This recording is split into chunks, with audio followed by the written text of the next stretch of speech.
Michael Harris had been saving lives for 20 years, until the day he lost his own. One slip on a rocky trail crushed his spine and set off a chain of events that would end in flatlines, chaos, and a near-death experience that shattered everything he thought he knew. But what he saw on the other side wasn't darkness. It was truth. And it sent him back with one mission: to finally live from the heart. My name is Michael Harris. I'm 42 years old, and I've worked as a paramedic in Austin, Texas, for almost 2 decades. People always said I had a calm head in a crisis. I guess that came with the job. But over the years, that calm started to wear thin. On the outside, I was holding it together, working long shifts, showing up when people needed me. But inside, something felt off. The job took a toll on me. I'd seen too much: car crashes, overdoses, people dying in my hands. At some point, the images stopped fading after each call. They stuck with me. I was diagnosed with PTSD but never really stopped to deal with it. I thought I could push through like always. I buried it under work and distractions. I told myself I was just tired. Everyone's tired, right? I barely slept. My body always ached. My back hurt constantly. I chalked it up to lifting patients, being on my feet all the time, and stress. I didn't want to admit that I wasn't okay. My relationships were strained. I was short-tempered at home, distant with my daughter, and barely hanging on in my relationship with Karen, my partner of 6 years. I kept telling myself I just needed a break, a vacation, a change, something. But the truth was, no break could fix what was happening inside. Something in me was breaking, slowly, quietly. I couldn't name it back then.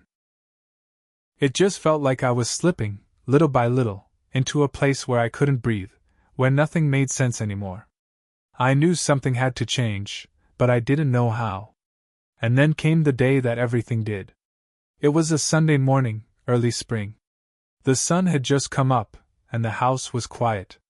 I remember standing in the kitchen with my coffee, staring out the window. For a second, I felt this strange stillness. Then, clear as anything, this thought came into my head. Don't go running today. Something will happen. It wasn't fear. It wasn't a loud voice. Just a calm, quiet knowing. I shook it off. I was tired of feeling trapped in my own skin, weighed down by stress and frustration. Work had been brutal all week. 2 overdoses, 1 kid we couldn't save, and a late-night call that brought me right back to one of my worst memories. I felt like I was crawling out of my own body. I needed air. I needed space. So I laced up my running shoes and told myself not to be silly. It was just a run. There's a trail not far from the house, one I've jogged 100 times. It's rough in parts, especially after rain, but I knew it well. About 20 minutes in, I hit a downhill stretch. I was going faster than I should have been, not paying attention. My foot caught on a loose rock, and I went flying forward. I landed hard, spine first, on the jagged edge of a boulder. There was a crack, loud in my ears. Then a wave of pain that took my breath away. I couldn't move my legs. I lay there staring at the sky, stunned. My whole body shook. I knew something was seriously wrong. That quiet voice from the morning echoed back, clearer now. Something will happen. I hadn't listened. And now everything was about to change. The fall was just the beginning. They got me to the hospital that day and did scans. I had 2 crushed discs and nerve damage. The doctor said I was lucky I wasn't paralyzed, but I didn't feel lucky. The first surgery came fast, a spinal fusion to stabilize the damage. I thought I'd bounce back, but I didn't. The pain never really went away. It moved in and stayed. In the months that followed, I lost more than movement. I lost sleep, my appetite, my sense of who I was. I went from being the guy who carried stretchers to the guy who couldn't put on his own socks. I couldn't lift my daughter, couldn't drive more than a few blocks without sharp, stabbing pain shooting down my legs. Walking became a struggle. Standing was worse. I started using a cane, then a walker. Some days I just didn't get out of bed. They gave me opiates to manage the pain. At first, I took them carefully. But as the pain got worse, I needed more just to function. 6 months in, I was dependent. I hated it. I tried to quit on my own, but the withdrawal nearly broke me.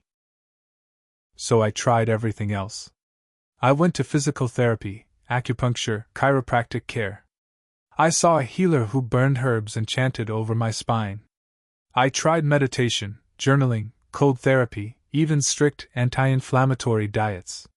Nothing touched the pain. Nothing gave me my life back. 2 years passed. I felt like a shadow of myself. I was still with Karen, but we barely spoke. My daughter saw me mostly lying down. I missed birthdays, school plays, everything. The pain made me bitter, and the pills made me numb. Finally, I saw a new specialist who told me there was one more option. Another surgery, this one riskier, deeper. They'd go in near the spinal cord and try to relieve the nerve pressure. I was scared, but I didn't see another way forward. I was out of options. I signed the papers, hugged my daughter, and went in for the operation, not knowing what was waiting for me on the other side. The surgery lasted hours. They told me it went as planned. I woke up groggy, barely able to speak, with a fire burning in my lower back. It felt like my spine had been cracked open and glued back together. The nurse told me the pain was normal. I had a button for fentanyl, and was told to press it when I needed relief. I pressed it a lot, but the pain didn't ease. It felt deeper than anything I'd ever known, like something inside me was tearing. That first night was a blur of pain and confusion. I kept telling the nurses something wasn't right. My stomach felt swollen. My leg was throbbing like it had been crushed. They said it was normal post-op swelling. Just keep pressing the button, they said. So I did. I tried to trust them. The next morning, a young physical therapist came into the room. "We're going to get you up today," he said, trying to sound cheerful. I looked down and saw that my left leg was nearly twice its normal size. It was red, tight, and didn't feel like it belonged to me. I told him something was wrong. He gave me a nervous smile and said, "You'll be okay. Let's try standing." The moment I put weight on my feet, the room spun. My knees gave out. I collapsed straight back onto the bed, gasping. Pain shot through my whole body like lightning. Alarms went off.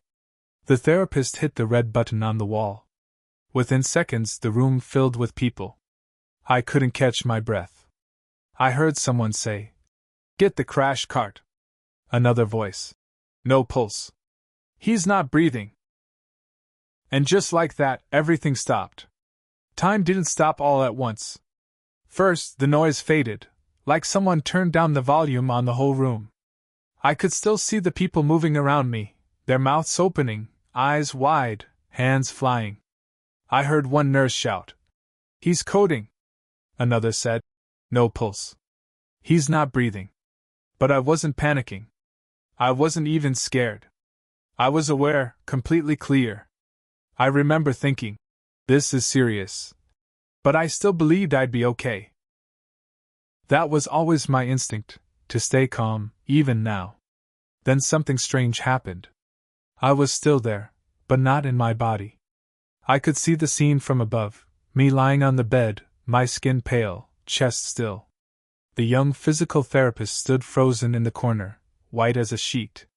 The medical team worked fast, placing leads on my chest, squeezing air into my lungs.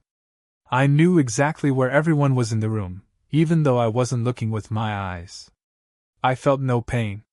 No fear. Just stillness. The kind of stillness I'd never known in life. I wasn't floating, not exactly. I just wasn't limited anymore. Time didn't feel linear. Everything was happening at once, and yet nothing was urgent. It was peaceful, deeply peaceful. Then, a thought came to me. No one I love is here. And that thought hit me like a weight. Karen wasn't there. My daughter wasn't there. I was dying, and the people who mattered most to me weren't in the room. I felt this deep sadness rise up. Not panic, not regret, just sorrow. Pure and heavy. I thought, is this how it ends? Alone, in a hospital room, with strangers fighting to bring me back? I hadn't expected to feel that kind of emotion in death. I thought it would all disappear. But in that moment it didn't. I was still me. I still cared. I still loved. And then I let go.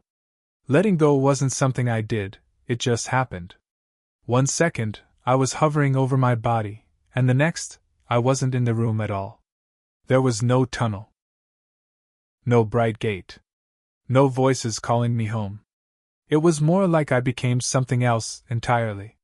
Or maybe I returned to what I had always been underneath everything else. I felt myself expand. That's the only word I can use. My awareness stretched out in all directions, like ripples in a pond after a stone drops. I was the ripple. I was the water. I was the stillness before anything touched the surface. I wasn't looking out from a body anymore. I didn't have a body. I didn't have eyes or hands or breath. But I still existed. Not as Michael, the paramedic, the father, the man with a bad back, but as something deeper. As pure awareness. Light. Love. And I wasn't alone. There was no one else with me in the way we think of people being with us, but I felt connection. Total, complete connection. I was a part of everything, and everything was a part of me. Every being, every thought, every drop of life was woven into this fabric I had become. It was as if all the walls I'd built, my fears, my beliefs, even my name, had fallen away, and what was left was just the core of who I truly was. There was no judgment. No replay of my life. No voice asking me what I'd done wrong or right. There was only understanding. Total understanding. I could feel the weight I'd carried in life, and I could see how unnecessary it had been. All the guilt, the pressure, the need to prove myself, it didn't matter here. It never had. Time didn't exist. I wasn't waiting for anything. There was no before or after, just now. I didn't want to go back. Who would want to return to a world of pain and struggle after tasting this? But at the same time, I remembered my daughter. I remembered the people I loved. I remembered something I hadn't thought about in years: purpose. That's when I felt something shift. Like a soft breeze brushing across the stillness. A pull, not forceful, but present. Something inside me stirred. A quiet question rose. Are you done? I didn't answer right away. I just floated there, part of everything and nothing. But deep within me, something was changing. Something was calling me back. In that vast stillness, something started coming to me, not as thoughts or voices, but as a flood of knowing. Like a download straight into my being. It wasn't spoken, but I understood it completely. Picture after picture flashed through me, not memories exactly, more like moments that showed the truth behind how I had lived. I saw myself working nonstop, showing up for everyone but myself. I saw all the times I ignored that quiet voice inside, the one that tried to warn me, guide me, protect me. I saw the years I'd spent putting everyone else first, patients, coworkers, my partner, my family, and how I told myself that was noble. That it was love. That it was the right thing to do. But in those images, I saw the cost. I saw my heart, tired, unheard, worn down from being pushed aside again and again. I hadn't been living from love. I'd been living from duty. I thought I was strong for carrying everyone else's pain, but I was slowly killing the part of me that made life worth living. I wasn't a bad person, but I'd forgotten how to be my person. Then, as clearly as anything I've ever known, this truth settled into me. You are meant to live from your heart. That is your only real job. And with that came this deep, quiet understanding of what that meant. Living from the heart didn't mean being selfish. It meant being honest. It meant listening to the part of me that felt joy, that felt pain, that knew when something wasn't right. It meant slowing down. Choosing love over fear. Choosing presence over performance. I realized I had been trying so hard to be what I thought the world needed me to be, that I never stopped to ask who I really was. And that one question, "What does your heart want?" suddenly felt more important than everything else I had ever done. The truth wasn't complicated. It was simple, and it was freeing. And in that moment I knew I couldn't stay here. Not yet. I had to go back. I didn't want to leave. I've never felt anything like that peace, not in all my years on Earth. There was no pain, no pressure, no doubt. Just quiet, endless calm. I remember thinking, why would anyone come back from this? I wanted to stay. I pleaded silently. Please let me stay here. But then I saw her, my daughter. Not as a memory, but as if she was right there in front of me. Her laugh, her eyes, the way she used to hold my hand when she was little. And then others came to mind. People I'd worked with, people I hadn't even met yet. I felt this tug, soft but certain. I hadn't finished what I was here to do. And I said, not with words but with something deeper. Let me stay, but on Earth. Let me stay to help others live from their hearts. In the next instant, I slammed back into my body like being dropped from a great height. My eyes flew open. The pain hit me all at once, sharp, unbearable. Voices were shouting. Hands were on me. Someone said, "We've got a pulse." I was back. Alive. In agony. But back. The days that followed were the hardest of my life. I woke up in the ICU, barely able to move, hooked up to machines. My body was wrecked. They told me I'd lost a dangerous amount of blood. There had been a tear during surgery that went unnoticed. I had a massive hematoma in my abdomen and a blood clot that stretched from my hip to my ankle. They weren't sure I'd walk again. The pain was constant, deep, and raw. I spent weeks in that hospital bed. Then came rehab, slow, frustrating, exhausting. I couldn't stand without help. Couldn't shower alone. I had to relearn how to do the most basic things. Every task felt like climbing a mountain. I was on blood thinners, dealing with complications, and still in more pain than I thought a human could handle. Karen and I didn't make it. 3 weeks after I got out of the hospital, we split. It wasn't dramatic, just clear. The foundation had been cracking for years. The near-death experience pushed it over the edge. I moved in with my daughter, into a small apartment. We didn't have much. A bed, a couch, a few bags of clothes. But we had peace. And for the first time in years I felt free. Money was tight. I couldn't work for months. Bills piled up. I sold my truck. Asked for help, which was hard. But in the middle of all that mess, I felt something I hadn't in a long time, gratitude. Not the surface kind, but a deep thankfulness just to be alive. To breathe. To sit with my daughter and watch a movie. To feel sunlight through the window. I still had pain. I still had work to do. But I also had clarity. I knew now that I didn't come back just to survive. I came back to live differently. From the heart. And that meant starting over. Completely.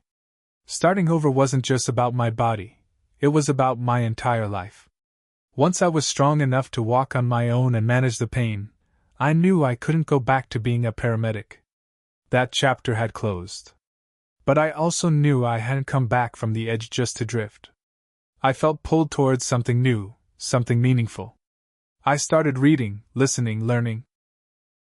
Books on healing, presence, trauma, the nervous system, the heart.